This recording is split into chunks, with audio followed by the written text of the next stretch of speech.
राधे राधे दोस्तों, कैसे हैं आप सब। दोस्तों, हमारे YouTube चैनल पर आपका स्वागत है। हमारे इस चैनल को सब्सक्राइब कीजिएगा और हमारे वीडियो को लाइक, शेयर और कमेंट जरूर कीजिएगा। दोस्तों, हिंदू धर्म में श्रावण मास का विशेष महत्व बताया जाता है।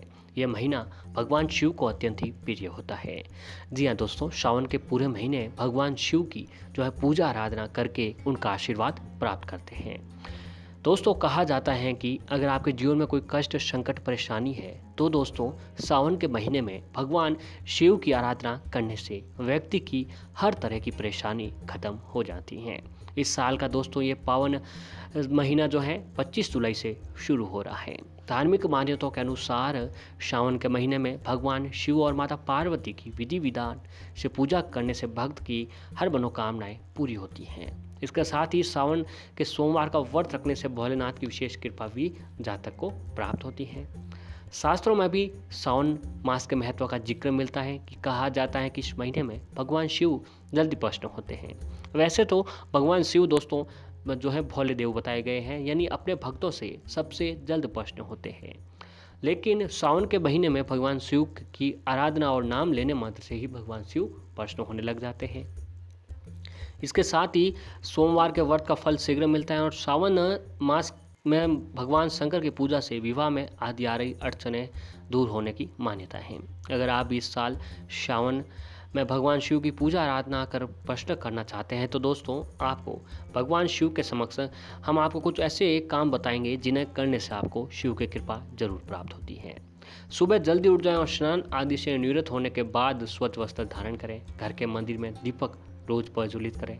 सभी देवी देवताओं को गंगा जल से अभिषेक करें। शिवलिंग में गंगा जल और दूध जरूर चढ़ाएं। भगवान शिव को पुष्प अर्पित करें और भगवान शिव को बेलपत्र अर्पित करें। भगवान शिव की आरती करें, उन्हें भोग भी लगाएं। बेलपत्र का भोग लगा सकते हैं। इस बात का ध्यान रखें कि भगवान शिव को सिर्फ सात्विक चीज़ों का भोग लगाया जाता है। भगवान शिव को अधिक से अधिक इन दिनों में आपको ध्यान करना चाहिए। लेकिन दोस्तों सावन के महीने में कुछ काम ऐसे हैं जिन्हें भूल कर भी नहीं करना चाहिए। अगर आप उन कामों को गलती जाने अनजाने में अगर इन कामों को अगर आपने सावन के इस महीने में कर लिया, घर की महिलाओं के लिए विशेष इन कामों को मनाही बताई जाती है। अगर आप कुछ इस महीने में कुछ काम ऐसे हैं जिन्हें अगर आपने कर लिया घर की महिलाएं, तो आपके पति पर घोर संकट, परेशानियां, जीवन में कष्ट, दुख, पति की मृत्यु तक भी हो सकती है। लेकिन हम आपको बातें बताने जा रहे हैं, इन्हें आपको भूल कर भी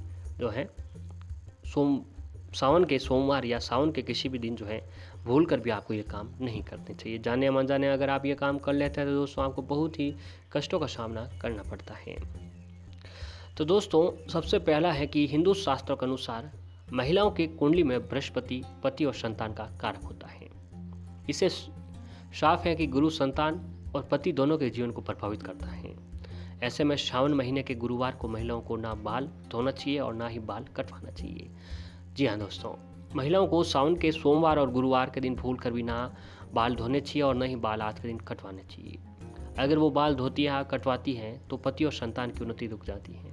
पति और आपकी जो संतान है बहुत ही कष्टों का सामना वह कर सकती है, यानी जीवन में बहुत ही दुख हो सकते हैं।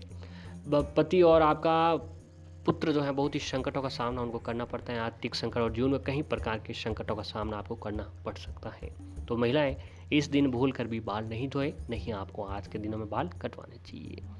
अगला है कि दोस्तों सावन के महीने में नाखून काटने और शेविंग करने से भी गुरु ग्रह कमजोर होता है। दरअसल गुरु ग्रह को जीव भी कहा जाता है। यहाँ जीव का मतलब जीवन से और जीवन का तात्पर्य आयुष्य है।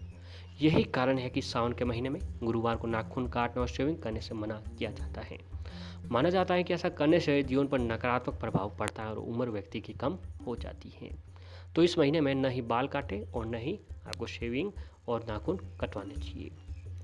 अगला है कि दोस्तों कि सावन के महीने में गुरुवार को घर में पोछा नहीं लगाना चाहिए। माना जाता है कि इस दिन घर में पोछा लगाने से घर के सदस्यों की शिक्षा धर्म पर प्रभाव पड़ता है। तो सावन के इस गुरुवार के दिन एक दिन आपको पोछा नहीं लगवाना चाहिए। अगला है कि दोस्तों घर में सावन के गुरुवार को घर से अधिक वजन वाले कपड़ों को धोने, कबाड़ घर से बाहर निकालने, घर को धोने या पोछा लगाने से बच्चों, पुत्रों, घर के सदस्यों की शिक्षा, धर्म आदि पर शुभ प्रभाव में कमी आ जाती है। और अगला है कि गुरुवार के दिन लक्ष्मी को नज़रअंदाज न करें। गुरुवार का दिन नारायण का दिन माना जाता है, पर नारायण तभी खुश होंगे जब उनके साथ उनकी पत्नी यानी देवी लक्ष्मी प्रसन्न हो। यही कारण है कि गुरुवार को लक्ष्मी नारायण की पूजा एक साथ करनी चाहिए। ऐसा करने से पति पत्नी के बीच दूरियां कम हो जाती है और धन में भी वृद्धि होती है। तो दोस्तों, सावन के सोमवार अगर आप इन बातों का ध्यान रखते हैं तो आपके ऊपर भगवान शिव की कृपा जरूर बनती है। और भगवान शिव की कृपा जिन जातों पर बन जाती है उन्हें जीवन में कोई भी संकट, कष्ट, परेशानियां जो है नहीं आती हैं। तो दोस्तों, कुछ उपाय और हैं। अब आपको कुछ ऐसे काम करने चाहिए जिन्हें आपके ऊपर भोलेनाथ की कृपा प्राप्त हो सके, क्योंकि सावन का महीना भगवान शिव का सबसे प्रिय महीना है और कहते हैं कि इस महीने में की जाने वाली शिव की भक्ति से बहुत ही शक्ति होती है। मान्यता है कि श्रावण मास में जो भी भक्त सच्चे मन से शिव जी की पूजा करते हैं उनकी सभी मनोकामनाएं पूर्ण होती है। जीवन में स्थिरता और सुख समृद्धि प्राप्त करने के लिए शिव पुराण में कुछ उपाय बताए गए हैं। इन्हें श्रावण के महीने में करने से आपकी हर इच्छा पूर्ण होगी। तो दोस्तों, आर्थिक संकट को दूर करने के लिए पूर्व दिशा में बैठकर 7 कौड़ी और एक छोटे शंख को मसूर की दाल पर स्थापित करें और मूंग की माला से 5 माला ओम गणपते नमो मंत्र का जप करें। जप के पूरा होने के बाद सामग्री को किसी अनजान स्थान पर जाकर जमीन में दबा दें। इससे आपके जीवन में कोई भी कैसा भी आर्थिक संकट क्यों न हो, कर्ज क्यों न हो, भगवान शिव की कृपा से खत्म हो जाएगा। अगला है, अगर वैवाहिक जीवन में बाधाएं आ रही हैं, जिन लड़की या लड़कों के वैवाहिक जीवन में बाधाएं आ रही हैं उनको ये काम करना चाहिए कि अगर वैवाहिक जीवन में परेशानियां अंत होने का नाम नहीं ले रही हैं तो आप सावन के महीने में सोमवार को अपने हाथ से स्वच्छ मिट्टी की शिवलिंग बनाएं और उस पर केसर या हल्दी मिला दूध चढ़ाएं। ऐसा करने से आपके वैवाहिक जीवन में सुख आएगा और लोग अविवाहित हैं उनके रिश्ते की बात भी आगे बढ़ सकती है। अगला है कि दोस्तों, सावन में रोजाना करें ये काम। आपको कोई इच्छा काफ़ी लंबे समय से अधूरी है तो इसके लिए सावन के महीने में आसान सा उपाय आप कर सकते हैं, क्योंकि दोस्तों कई बार ऐसा होता है खूब मेहनत और परिश्रम करने के बाद भी व्यक्ति को जो है उसका मनचाहा फल परिणाम नहीं मिल पाता है। तो उसके लिए आप रोजाना सावन के महीने में सूर्योदय से पूर्व उठें और नहाने के पश्चात जल में काले तिल डालकर शिव जी का जलाभिषेक करें। ऐसा करते समय ओम नमः शिवाय मंत्र का जप करें। भगवान की कृपा आपके ऊपर जरूर प्राप्त होगी। अगला है सौभाग्य प्राप्ति के लिए। आप चाहते हैं कि आपके जीवन में कभी सुख और सौभाग्य की कमी न हो तो सावन के महीने में रोजाना 21 बिल्व पत्रों पर चंदन से ओम नमः शिवाय मंत्र लिखकर उसे शिवलिंग पर चढ़ाएं। ऐसा करने से आपके घर में पॉजिटिव एनर्जी के साथ साथ परिवार में भी खुशियाँ आने लगेगी। तो दोस्तों, अगर आप ये उपाय, इनमें से कोई भी उपाय अगर आपने आज के दिन कर लिया, यानी सावन के किसी भी दिन, सावन के महीने में किसी भी समय ये उपाय कर लिया, तो दोस्तों आपके जीवन में खूब तरक्की मिलेगी। जीवन में जो भी कष्ट, संकट, परेशानियाँ चली आ रही है खत्म होगी। भगवान शिव अपने भक्तों पर सबसे जल्द प्रसन्न होते हैं।